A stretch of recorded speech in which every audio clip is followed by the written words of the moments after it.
Snow Crash. Chapter 17. Jason Breckenridge wears a terracotta blazer. It's the color of Sicily. Jason Breckenridge has never been to Sicily. He may get to go there someday, as a premium. In order to get the free cruise to Sicily, Jason has to accumulate 10,000 Goombata points. He begins this quest in a favorable position. By opening up his own Nova Sicilia franchise, he started out with an automatic 3,333 points in the Goombata Point Bank. Add to that a one-time only citizenship bonus of 500 points, and the balance is starting to look pretty good. The number is stored in the big computer in Brooklyn. Jason grew up in the western suburbs of Chicago, one of the most highly franchised regions in the country. He attended the University of Illinois Business School, racking up a GPA of 2.9567, and did a senior thesis called The Interaction of the Ethnographic, Financial, and Paramilitary Dimensions of Competition in Certain Markets. This was a case study of turf struggle between Nova Sicilia and Narcolumbia franchises in his old neighborhood in Aurora. Enrique Cortazar ran the failing Narcolumbia franchise upon which Jason had hinged his argument. Jason interviewed him several times over the phone, briefly, but never saw Mr. Cortazar face to face. Mr. Cortazar celebrated Jason's graduation by firebombing the Breckenridge's Omni Horizon van in a parking lot and then firing 11 clips of automatic rifle ammunition through the front wall of their house. Fortunately, Mr. Caruso, who ran the local string of Nova Sicilia franchisettes that was in the process of beating the pants off of Enrico Cortazar, got wind of these attacks before they happened, probably by intercepting signal intelligence from Mr. Cortazar's fleet of poorly secured cellular phones and CB radios. He was able to warn Jason's family in time, so that when all those bullets flew through their house in the middle of the night, they were enjoying complimentary champagne in an old Cecilia Inn 5 miles down Highway 96. Naturally, when the B School held its end-of-the-year job fair, Jason made a point of swinging by the Nova Sicilia booth to thank Mr. Caruso for saving everyone in his family from certain death. "Hey, it was just like a neighbor kind of thing, Jay-Z boy?" Mr. Caruso said, whacking Jason across the shoulder blades and squeezing his deltoids, which were the size of cantaloupes. Jason didn't hit the steroids as hard as he had when he was 15, but he was still in great shape. Mr. Caruso was from New York. He had one of the most popular booths at the job fair. It was being held in a big exhibition space in the Union. The hall had been done up with an imaginary street pattern. 2 highways divided it up into quadrants, and all the franchise companies and nationalities had their booths along the highways. Burbclaves and other companies had booths hidden among the suburban streets within the quadrants. Mr. Caruso's Nova Sicilia booth was right at the intersection of the 2 highways. Dozens of scrubby B-School grads were lined up there waiting to interview, but Mr. Caruso noticed Jason standing in line and went right up and plucked him out of line and grabbed his deltoids. All the other B-School grads stared at Jason enviously. That made Jason feel good, really special. That was the feeling he got about Nova Sicilia. Personalized attention. "Well, I was going to interview here, of course, and at Mr. Lee's Greater Hong Kong, because I'm real interested in high tech," Jason said, in response to Mr. Caruso's fatherly questioning. Mr. Caruso gave him an especially hard squeeze. His voice said that he was painfully surprised, but that he didn't necessarily think any less of Jason for it. Not yet, anyway. "Hong Kong? What would a smart white kid like you want with a fucking nip operation?" "Well, technically, they're not nips, which is short for Nipponese," Jason said. "Hong Kong is a predominantly Cantonese—" "They're all nips," Mr. Caruso said. "And you know why I say that? Not because I'm a fucking racist, because I'm not. Because to them, to those people, the nips, we're all foreign devils. That's what they call us, foreign devils. How do you like that?" Jason just laughed appreciatively. "After all the good things we did for them. But here, in America, Jay-Z boy, we're all foreign devils, ain't we? We all came from someplace, except for the fucking Indians. You ain't gonna interview over at the Lakota Nation, are ya?" "No, sir, Mr. Caruso," Jason said. "Good thinking. I agree with that. I'm getting away from my main point, which is that since we all have our own unique ethnic and cultural identities, we have to get a job with an organization that uniquely respects and seeks to preserve those distinctive identities, forging them together into a functioning whole, you know? Yes, I see your point, Mr. Caruso, Jason said. By this point, Mr. Caruso had led him some distance away and was strolling with him down one of the metaphorical highways of opportunity.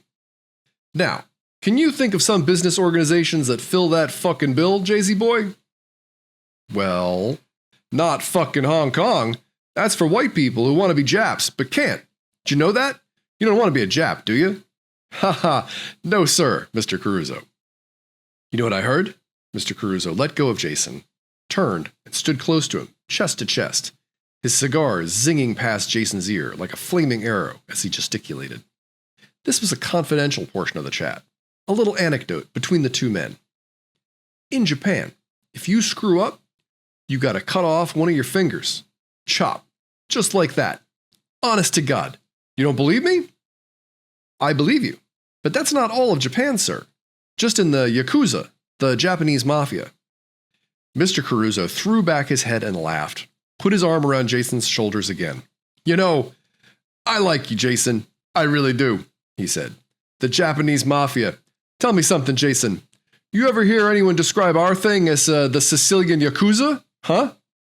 Jason laughed. No, sir. You know why that is? You know? Mr. Caruso had come to the serious, meaningful part of his speech. Why is that, sir? Mr. Caruso wheeled Jason around so that both of them were staring down the length of the highway to the tall effigy of Uncle Enzo, standing above the intersection like the Statue of Liberty. 'Cause there's only one, son. Only one. And you could be a part of it.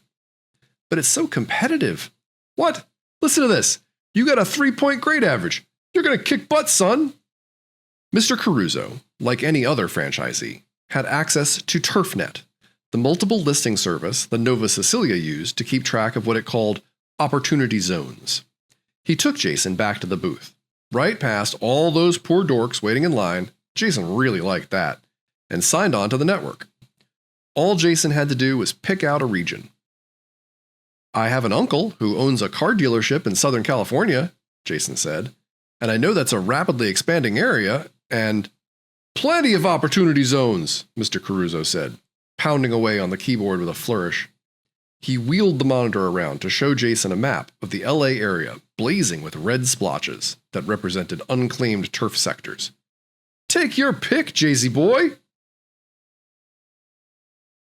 Now, Jason Breckenridge is the manager of Nova Sicilia number 5328 in the Valley. He puts on his smart terracotta blazer every morning and drives to work in his Oldsmobile. Lots of young entrepreneurs would be driving BMWs or Acuras, but the organization of which Jason is now a part puts a premium on tradition and family values and doesn't go in for flashy foreign imports. If an American car is good enough for Uncle Enzo... Jason's blazer has the Mafia logo embroidered on the breast pocket. A letter G is worked into the logo, signifying Gambino, which is the division that handles accounts for the LA Basin. His name is written underneath, Jason the Iron Pumper Breckenridge. That is the nickname that he and Mr. Caruso came up with a year ago at the job fair in Illinois. Everyone gets to have a nickname. It's a tradition and a mark of pride, and they like you to pick something that says something about you. As manager of a local office, Jason's job is to portion work out to local contractors. Every morning, he parks his Oldsmobile out front and goes into the office, ducking quickly into the armored doorway to foil possible Narcolumbian snipers. This doesn't prevent them from taking occasional pot shots at the big Uncle Enzo that rises up above the franchise, but those signs can take an amazing amount of abuse before they start looking seedy. Safely inside, Jason signs on to TurfNet. A job list scrolls automatically onto the screen. All Jason has to do is find contractors to handle all of those jobs before he goes home that night, or else he has to take care of them himself. One way or another, they have to get done. The great majority of the jobs are simple deliveries, which he portions out to couriers. Then, there are collections from delinquent borrowers and from franchisees who depend on Nova Sicilia for their plant security. If it's a first notice, Jason likes to drop by in person, just to show the flag, to emphasize that his organization takes a personal, one-to-one, hands-on, micromanaged approach to debt-related issues. If it's a second or third notice, he usually writes a contract with Deadbeaters International, a high-impact collection agency with whose work he has always been very happy. Then, there's the occasional Code H. Jason hates to deal with Code H's, views them as symptoms of a breakdown in the system of mutual trust that makes society work. But usually, these are handled directly from the regional level, and all Jason has to do is aftermath management and spin control. This morning, Jason is looking especially crisp, his Oldsmobile freshly waxed and polished. Before he goes inside, he plucks a couple of burger wrappers off the parking lot. Snipers be damned. He's heard that Uncle Enzo is in the area, and you never knew when he might pull his fleet of limousines and war wagons into a neighborhood franchise and pop in to shake hands with the rank and file. Yes, Jason is going to be working late tonight, burning the oil until he receives word that Uncle Enzo's plane is safely out of the area. He signs on to TurfNet. A list of jobs scrolls up as usual. Not a very long list. Inter-franchise activity is way down today, as all the local managers gird, polish, and inspect for the possible arrival of Uncle Enzo. But one of the jobs scrolls up in red letters, a priority job. Priority jobs are a little unusual, a symptom of bad morale and general slipshoddity. Every job should be a priority job, but every so often, there's something that absolutely can't be delayed or screwed up. A local manager, like Jason, can't order up a priority job. It has to come from a higher echelon. Usually, a priority job is a Code H. But Jason notes with relief that this one is a simple delivery. Certain documents are to be hand-carried from his office to Nova Sicilia number 4649, which is south of downtown. Way south. Compton. A war zone. Longtime stronghold of Narcolumbians and Rastafarian gunslingers. Compton. Why the hell would an office in Compton need a personally signed copy of his financial records? They should be spending all their time doing Code H's on the competition out there.